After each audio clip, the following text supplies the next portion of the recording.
Tugasku menemanimu.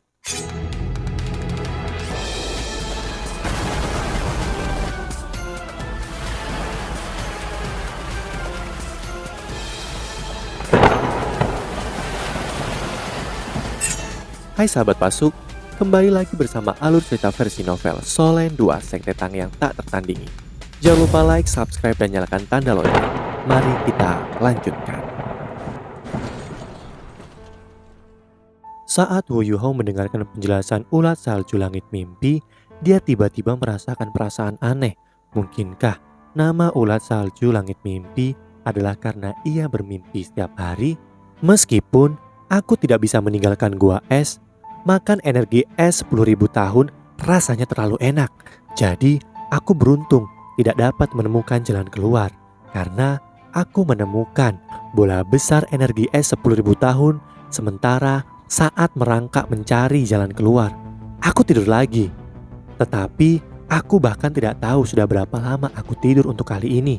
Namun set pola emas pertama telah muncul di tubuhku pada saat aku terbangun. Pola keemasan memiliki arti yang sangat penting bagi kita ulat salju.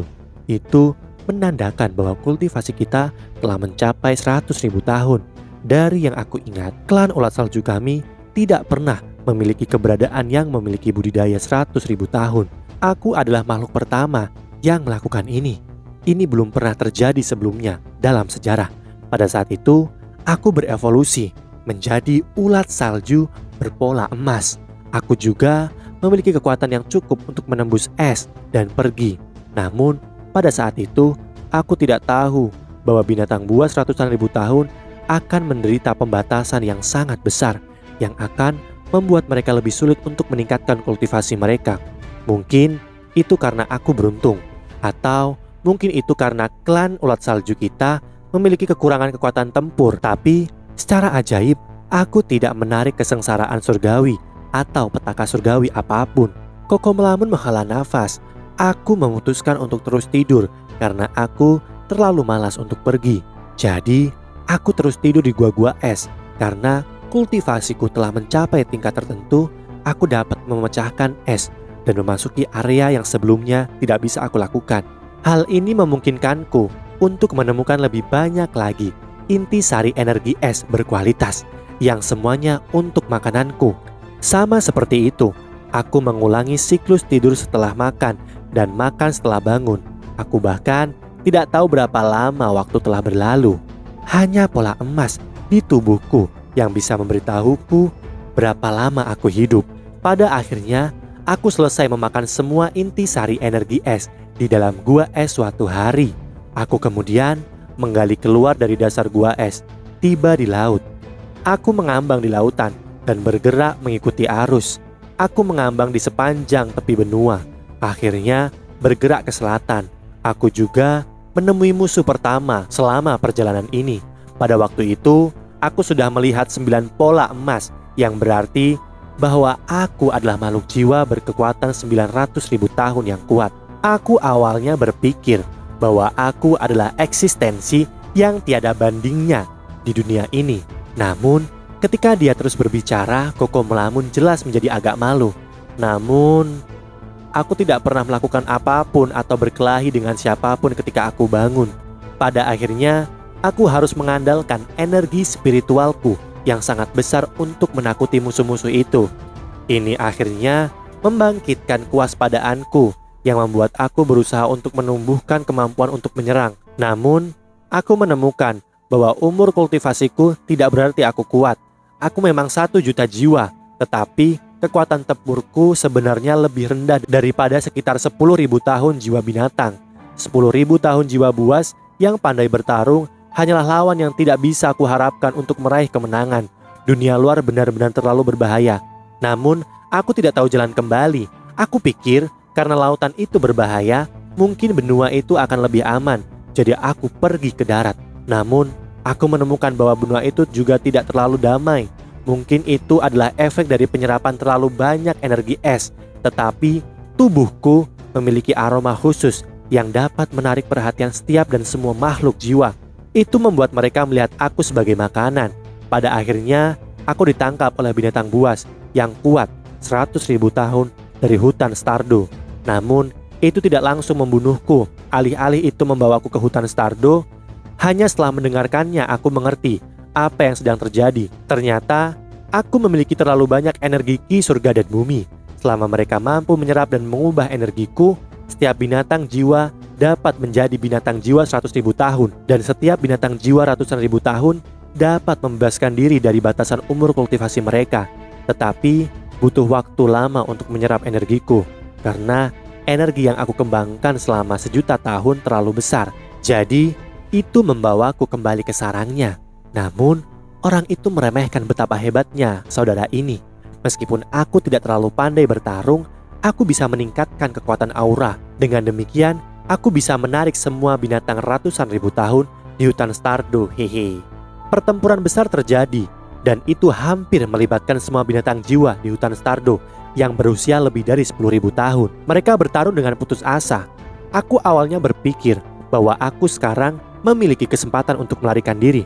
Namun, siapa yang bisa tahu bahwa mereka sangat licik. Begitu pertempuran hampir berakhir, mereka benar-benar berhenti dan bernegosiasi satu sama lain. Pada akhirnya, sebuah tragedi terjadi pada saudara ini. Mereka akhirnya mencapai kesepakatan, memutuskan untuk menyerap kekuatanku bersama. Karena kekuatan jiwa di tubuhku cukup besar. Setelah itu, mereka menjebakku di tengah hutan Stardo dan memaksaku untuk melepaskan energi ki surga dan bumi dari dalam tubuhku agar mereka serap. Binatang buas yang lebih kuat akan lebih dekat denganku dan manfaat yang mereka peroleh akan lebih besar. Bajingan itu praktis mengambil saudara ini sebagai makanan. Karena aku tidak punya cara untuk melawan mereka, aku hanya bisa membiarkan mereka menyuruhku berkeliling. Aku mencoba memikirkan rencana untuk membebaskan diri dari kendali mereka. Sementara energiku terkuras oleh mereka, energi kiku sangat murni, sehingga ada cukup bagi mereka untuk menyerap selama lebih dari 10.000 tahun. Setelah beberapa ribu tahun merenung dan mengamati, aku menemukan bahwa aku tidak hanya perlu melarikan diri dari mereka, tetapi juga perlu menyembunyikan auraku agar berhasil membebaskan diri dari kendali mereka. Kalian manusia kemudian muncul di pandanganku. Ada beberapa kali ketika beberapa manusia yang kuat memasuki kedalaman hutan Stardo untuk memburu binatang buas ratusan ribu tahun. Sayangnya, mereka dilanda tragedi. Di bawah asuhan saudara ini, monster jiwa berperingkat tinggi di dalam hutan Stardo jelas telah menjadi monster jiwa terkuat di benua Dolo. Meskipun manusia itu memiliki senjata yang sangat kuat, mereka hanya bisa menderita kekalahan. Namun, ini memungkinkan aku untuk memahami kelebihan yang dimiliki manusia. Aku adalah binatang roh yang memiliki dua rangkap atribut, spiritual dan es. Setelah memikirkannya untuk waktu yang lama, aku memutuskan untuk memikirkan cara untuk menjadi cincin jiwa manusia. Jika ini terjadi, manusia itu pasti akan menjadi sangat kuat, dan aku bisa mengandalkan atribut tipe spiritualku untuk melestarikan kesadaranku sendiri. Dengan demikian, aku akan menjadi cincin jiwa yang cerdas yang belum pernah terjadi sebelumnya. Begitu itu terjadi, aku pasti akan membalas dendam dan akan membantu manusia itu membunuh semua bajingan yang menganiaya saudara ini. Oleh karena itu, aku mulai menjalankan rencanaku. Namun, siapa yang tahu bahwa aku gagal pada upaya pertamaku? Orang yang aku pilih adalah apa yang kaum manusia sebut sebagai judul Dolo, dan dia agak kuat. Namun, dia benar-benar sampah. Dia benar-benar meledak segera, bahkan sebelum melihat tubuh asliku. Dia bahkan tidak bisa menahan goncangan energi spiritualku. Baru kemudian, aku menemukan bahwa menjadi tuan rumahku bukan sesuatu yang bisa begitu sederhana. Mereka pertama-tama perlu memiliki atribut tipe spiritual juga dan dapat mempertahankan energi kekuatan jiwaku. Ini adalah sesuatu yang bahkan lebih sulit. Karenanya, aku tidak mendapat hasil. Bahkan, setelah mencari beberapa ribu tahun, pada saat itu, kekuatan jiwaku hampir sepenuhnya dikuras habis oleh makhluk jiwa ratusan ribu tahun itu. Saudara ini akan segera menjadi seperti lilin yang tidak memiliki lilin yang tersisa. Namun, surga masih merawatku. Ketika aku sudah putus asa, pola emas ke-10 muncul di tubuhku. Aku akhirnya menjadi 1 juta jiwa yang belum pernah terjadi sebelumnya. Setelah pola emas ke-10 muncul, aku akhirnya memiliki kekuatan untuk melawan binatang jiwa yang berorientasi pada pertempuran ratusan ribu tahun. Dan aku juga bisa menyembunyikan auraku sendiri. Jadi, aku mengganti namaku sebagai Sky Dream Ice Worm Aku bukan lagi cacing bercorak emas, namun aku benar-benar tidak dapat mengalahkan begitu banyak binatang jiwa ratusan ribu tahun. Selanjutnya, energi ki langit dan bumi hampir sepenuhnya diserap oleh mereka. Satu-satunya energi yang masih aku miliki adalah kekuatan jiwa asalku yang akan memberikan bantuan terbesar bagi mereka. Ini adalah dua atribut utamaku yang belum diserap. Balas dendam adalah sesuatu yang saat ini tidak mungkin aku raih. Karenanya, aku menemukan peluang dan menggunakan energi yang aku peroleh setelah menerobos untuk menyembunyikan auraku. Kemudian, aku melarikan diri dengan menggali melalui bumi. Koko melamun menghela nafas. Sayangnya, aku masih mengalami tragedi. Menerobos ke 1 juta tahun jiwa sebenarnya adalah pedang bermata dua. Meskipun aku berhasil melepaskan diri dari kendali mereka, umurku tiba-tiba mencapai akhirnya karena kesengsaraan surgawi atau petaka surgawi yang tiba-tiba, jika aku tidak dapat mempertahankan hidupku dengan metode lain, aku akan segera mati karena kelelahan. Pada saat itulah aku bertemu denganmu, seorang pemuda. Meskipun kamu sangat lemah, aku tidak punya pilihan lain. Namun, kamu juga memiliki atribut tipe spiritual. Karenanya, aku hanya bisa bekerja keras untuk bergabung dengan tubuhmu. Tidak peduli kemanapun kamu melihatnya, para bajingan itu tidak dapat memperoleh hal yang paling berharga dari saudara ini. Wu Yuhao sudah melupakan ketakutannya dari sebelumnya. Ketika dia mendengarkan cerita Koko melamun, dia merasa marah saat mengatakan, mereka terlalu hina. Bagaimana mereka bisa seperti ini? Mereka benar-benar menjebakmu selama hampir 10.000 tahun. Koko melamun merasa bahwa amarahnya memberi mereka landasan bersama ketika dia berkata, tepat. Meskipun aku cukup imut, cukup tampan, dan cukup kuat, mereka tidak bisa memperlakukanku sebagai makanan. Hal baik sekarang, secara keseluruhan, aku sudah berhasil melarikan diri dan tidak mengizinkan mereka mendapatkan tubuhku. Wu Yuhao, meskipun kamu masih muda dan kemampuanmu masih kurang, beruntung bahwa kamu masih murni. Koko akan memperlakukan ini sebagai rencana untuk membangkitkanmu. Ketika kamu kuat di masa depan, kamu harus membantuku membalas dendam. Bukankah mereka mengandalkan kekuatan jiwaku untuk berkembang? Di masa depan, ubah mereka menjadi cincin jiwa dan tulang jiwamu.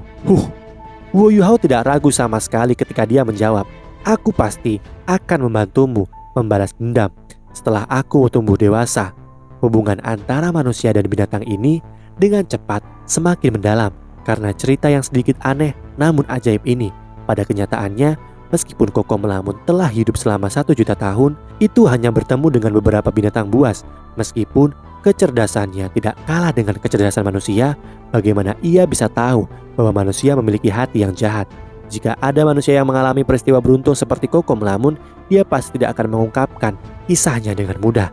Memilih anak seperti Wu Yuhao yang praktis seputih selembar kertas sebenarnya cukup beruntung karenanya. Koko melamun, aku masih tidak mengerti beberapa hal. Karena kamu begitu kuat, kamu harus menyegel kekuatanmu sendiri untuk menjadi cincin jiwaku. Ada apakah dengan ini? Bisakah kamu masih memberikan keterampilan jiwa kepadaku?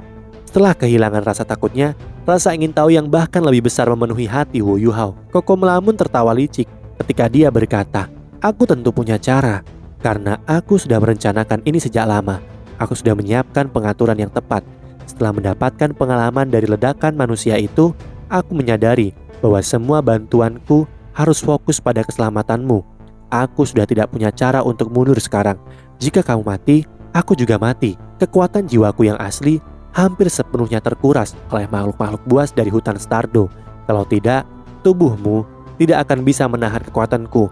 Bahkan jika aku menyegelnya, ketika aku bergabung dengan tubuhmu, sebagian besar energi yang memasuki adalah energi asalku dan energi spiritualku. Bisakah kamu melihat 10 bola cahaya itu?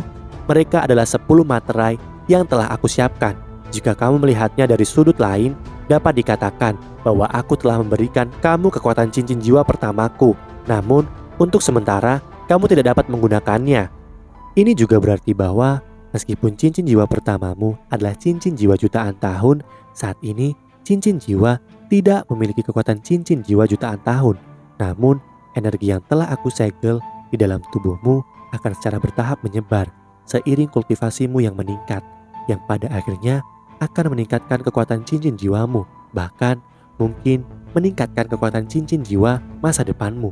Lagi pula, energi yang telah aku kumpulkan selama 1 juta tahun terlalu besar bagimu. Wu Yuhao mengedipkan matanya dan berkata, aku masih belum sepenuhnya paham apa yang kamu katakan. Koko melamun dengan sedih berkata, idiot, aku akan mengulangi poin-poin sederhana lagi. Tubuhmu yang saat ini telah memperoleh cincin jiwa pertama hanya bisa bertahan dari cincin jiwa binatang buas berusia 400 tahun paling banyak. Dengan demikian, kekuatan realistis cincin jiwa pertamamu adalah cincin jiwa 400 tahun. Setelah kamu membuat terobosan, kamu akan dapat menahan kekuatan cincin jiwa 1000 tahun. Sehingga cincin jiwa pertamamu akan menjadi cincin jiwa 1000 tahun. Cincin jiwa pertamamu akan mengikuti jumlah energi yang dapat ditahan oleh tubuhmu dan akan meningkat sesuai dengan itu. Dengan kata lain, cincin jiwa pertamamu dapat berevolusi kapan saja, dan cincin jiwa masa depanmu juga akan mendapat manfaat ini. Tentu saja, energi evolusi yang dapat aku berikan kepadamu ini terbatas. Semakin kuat cincin jiwa yang kamu peroleh di masa depan, semakin banyak energi yang kamu hemat untukku. Dengan menggunakan energi yang aku segel di dalam tubuhmu, itu paling banyak dapat membantu meningkatkan 10 cincin jiwamu mencapai peringkat cincin jiwa ratusan ribu tahun. Sangat banyak. Kami Master Roh hanya bisa memiliki 9 cincin jiwa paling banyak, bukan? Wu Yuhao berbicara dengan nada kaget. Koko melamun mendengus dengan dingin, dan aku berkata, itu hanya berlaku untuk orang biasa. Kamu sudah bukan lagi orang biasa sejak saudara bergabung dengan kamu. 1 jiwa bela diri secara alami hanya dapat menyerap 9 cincin jiwa. Namun saat ini kamu tidak hanya memiliki 1 jiwa bela diri. Setelah membunuh binatang jiwa ratusan ribu tahun, kamu akan mendapatkan tulang jiwa dan cincin jiwa ratusan ribu tahun yang berisi 2 keterampilan jiwa di dalamnya. Kamu harus tahu ini. Wu Yuhao mengangguk. Kata Koko melamun, sebagai cincin jiwa jutaan tahun dan cincin jiwa cerdas yang belum pernah terjadi sebelumnya, aku jelas lebih kuat dari mereka. Tidak hanya inkarnasiku yang merupakan cincin jiwa pertamamu mengalami evolusi tanpa batas sesuai dengan kondisi tubuhmu, ini juga dapat memberikan 4 keterampilan jiwa kepadamu. Namun, aku tidak memiliki tulang jiwa yang bisa kuberikan padamu. Sebagai gantinya, aku bisa memberikanmu jiwa bela diri yang lain. Wu Yuhao telah meramalkan bahwa cincin jiwa jutaan tahun akan sangat bermanfaat baginya. Tapi, dia tidak berpikir bahwa itu akan sampai sejauh ini. Sebuah cincin jiwa yang bisa mengalami evolusi tanpa batas setelah menyebabkannya menjadi sangat bahagia. Namun, kejutan yang lebih besar sebenarnya adalah manfaat lainnya. 4 keterampilan jiwa dan jiwa bela diri ekstra. Konsep seperti apa ini? Karena 4 keterampilan jiwa milik cincin jiwa pertama, kekuatan mereka pasti akan berkembang ketika cincin jiwa pertamanya berkembang. Itu adalah keterampilan yang bisa digunakan selamanya. Dan jiwa bela diri ekstra hanya bisa digambarkan sebagai keajaiban. Itu setara dengan mengubahnya yang hanya memiliki jiwa bela diri mata roh menjadi jenius yang memiliki jiwa bela diri kembar. Menambahkan jiwa bela diri yang lain berarti dia akan memiliki setidaknya 9 cincin jiwa tambahan yang akan memberinya 9 keterampilan jiwa lain. Bagaimana cincin jiwa 100.000 tahun bahkan dapat dibandingkan dengan penguatan kekuatan cincin jiwa jutaan tahun ini?